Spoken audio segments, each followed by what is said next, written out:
Howdy folks, Doc here with Last Best Tool.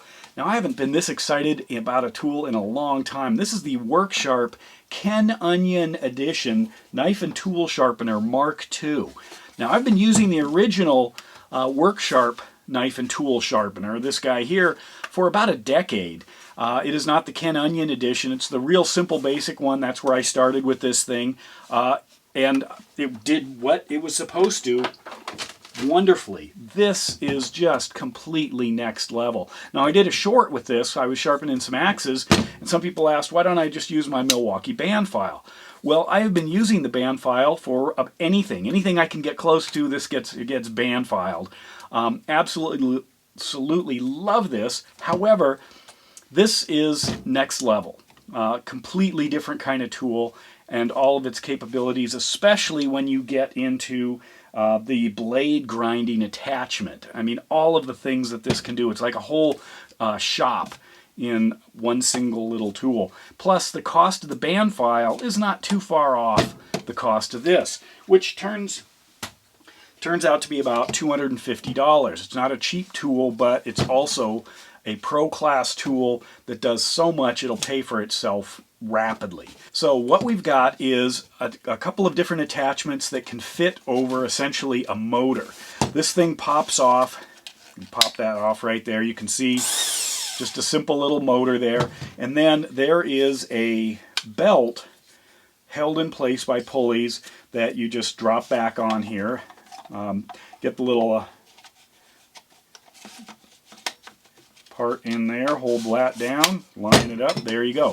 So you can swap out this part and this part easily, swap out the belts easily. So this thing here is the standard sharpening angle. So once I put it on, I add the tension, just pop that little red lever. This tensions the belt now. I can adjust the angle to whatever I want. You can see those little wings change direction there. I can set the speed of the motor. You can see there are lights there. So if I want to sharpen a knife, we'll go ahead and begin with this one. A couple of things. One is I've got the two wings here, and then I've got a couple of guides right here. Let's go ahead and take this guy, big meat cutting knife. Now there are some added features to this that are way beyond what I'll get into the video. It has to do with how well, in this case, trashed or dull your knife is, what the knife is for. You've got choices of, well, first of all, you've got choices of angle, choices of speed, that's what the lights are there, and then choices of belts and choices of strokes. These are all recommendations. You can do whatever you want. I'm going to go out here to slicing meat. How dull is your knife? It's not that dull. I'm going to go over here. Angle 20 degrees, two lights, that's the speed. We use slower speeds for knives and higher speeds for larger tools like axes. And then which belt, I'm going to be using a gray belt here, medium, and the number of strokes is what they suggest. But I'm just, for the video, going to show you this. So what I do is I would set this for 20 degrees, right here, line that up. There's 20 degrees for these edges. And then I'm going to set the speed down to 2 right there. So I would take my knife. The idea is you put it into the place. I'm going to roll it across this guide here on the bottom, but I line it up right here and then pull the trigger. I'm going to turn it on and I'm going to draw the knife across and do it. According to them, they're saying, if you look at this, this is the number of strokes. 4 to 8. I'll just do a couple to give you an idea. So I'm going to put this knife in here. Just like that. Line it up. And then I would do it on this side. Line it up on the belt.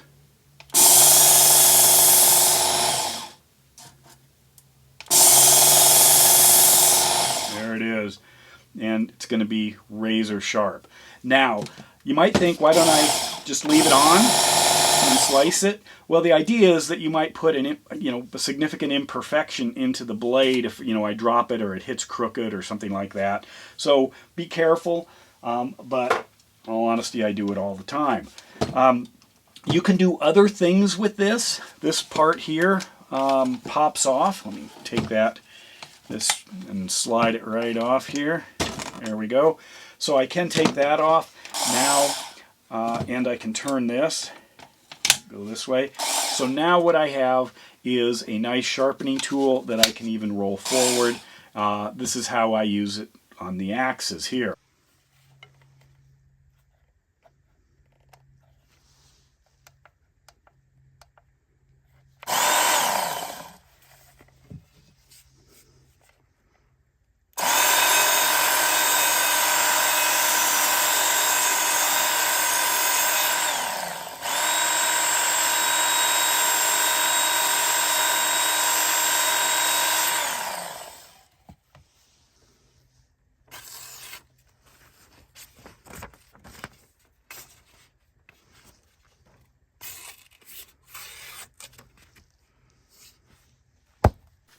So now let's take a look at the other tool. What I can do here is take this off, just keep rotating it till it pops off. If I want to detension the belt more, I can just slide that up right there. You can see, but I'll leave it out. Let's take a look at the blade grinding attachment here. There's a lot going on, a lot of different surfaces, some plates, some reference points, again, angle settings. You can see right here, there's a setting for the different blade angles. Right there, it is controlled here, so you can see, get that to focus, how I could go up or down. That is actually aligning this part, but then there's something else. You see these little bumps here? This adjusts the amount of convex you want. Now this is a big deal to me. This would be the most convex. Convex, you see how that would actually bend in a little bit versus this, which would be the least convex or the stiffest. Now what is convex? Well, if I take a look at a knife here, grab this guy, the convex edge, you can see, it's a little tough to see here, but this actually bows out. So the edge looks like this. Now if you had a flat grind that goes straight in, which is really common, you'd be looking at, let's see if I got a flat grind around here. I'll use this. This would be a flat grind. It just goes from somewhere back on the spine of the knife and just takes a dive right towards the edge. Real linear. Now there's also the hollow grind. Now Buck is famous for hollow grinds, as are other companies like Civivi. Now this Buck, you can see there's a bow or a dish right here.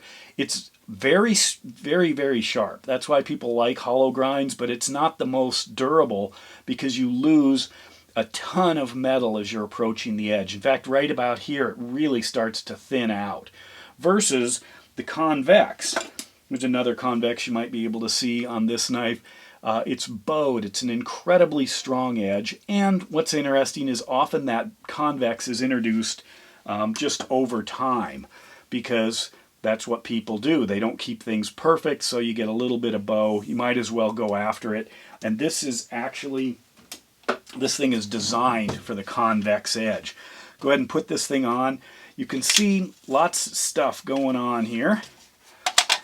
So what I've done is I've detensioned with this little lever here, detensioned the belt so I can drop it into the guide here. And then you'd roll it around till you find where it attaches, which is right there.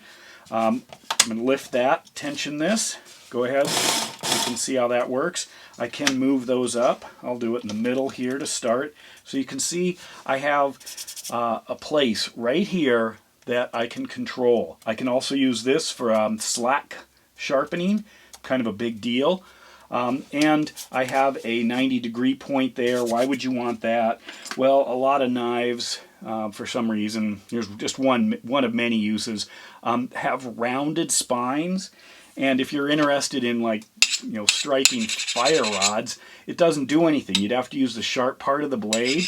But what I could do is grind that perfectly flat, and that would give me a nice 90-degree edge. I could also go this way as well to make a fire striking area, or I could do the whole spine or just a piece of it. So that's good there, as well as other tools, because a lot of times you may want to touch up different edges on different tools. I'm starting to look at that across the board with a lot of my other tools where I like good sharp edges on things, on scrapers, on pry bars, on chisels, and I'm finding different ways that I can use this, you know, adjusting it in order to get those tools into the sharpener. So let's go ahead and look at this thing.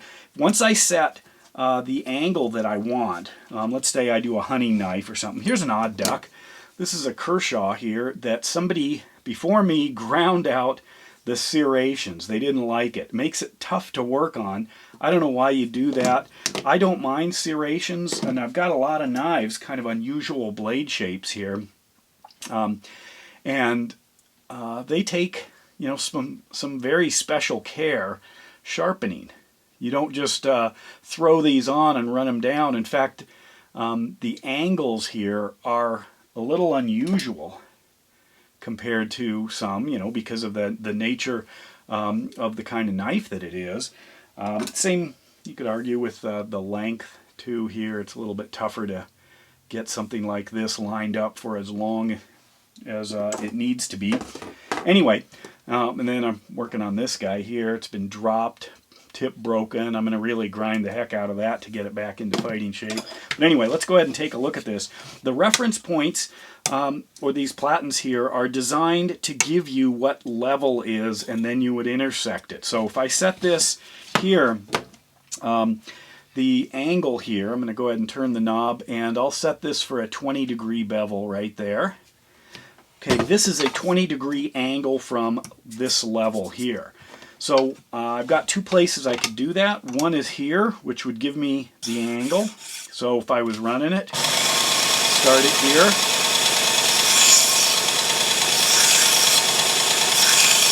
You can see that. What about the other side? Well, I could put it here, but how's that going to work? Instead, I can slide this thing up to give me a potential angle, and then turn it. So, and if I want, I can keep this thing running. There's a button up at the top, so I can turn it on, and then now it's just grinding. So what I could do, I could either hold this, or I can get my flat,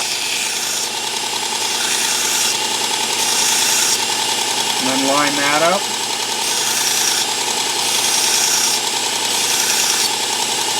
To this area.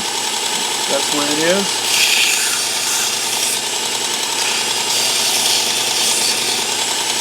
Line this up and work on that. So that's how I could use that. Same here. Once I've got the angle, I can just drop it down. If I want to do something slack, which would be like polishing, I can do that. There are just so many different ways to use this thing. I absolutely am thrilled with it, and the more I use it, the more I realize I can do stuff I didn't think was possible. I mean, and I'm always dressing up punches and chisels. I've been just throwing them on my band file, but this would give me so much more control. Like I've got a nail punch here, if I want to be able to try to line something up. I do also have a disc sander and a small band sander, or belt sander, that I use for a lot of things. A wonderful little Delta thing. It's been in a bunch of videos, but this is just next level. It's portable, it's simple. I've got a pile of belts already, but it comes with this adapter comes with the angle. I mean, just ready to go. Lots of different parts on this. You can go over that if you're really interested. Works Sharp has got some good videos on this. Simple things, you know, tracking has always been an issue. And as you can see that? You know, I can just center that thing right up. Very easy to do. Simple, solid, and now there are also some third-party or aftermarket accessories for these things as well. So it's really, really turning into the next big thing. And that's why I'm so thrilled with it. So many options. And with that, Doc out.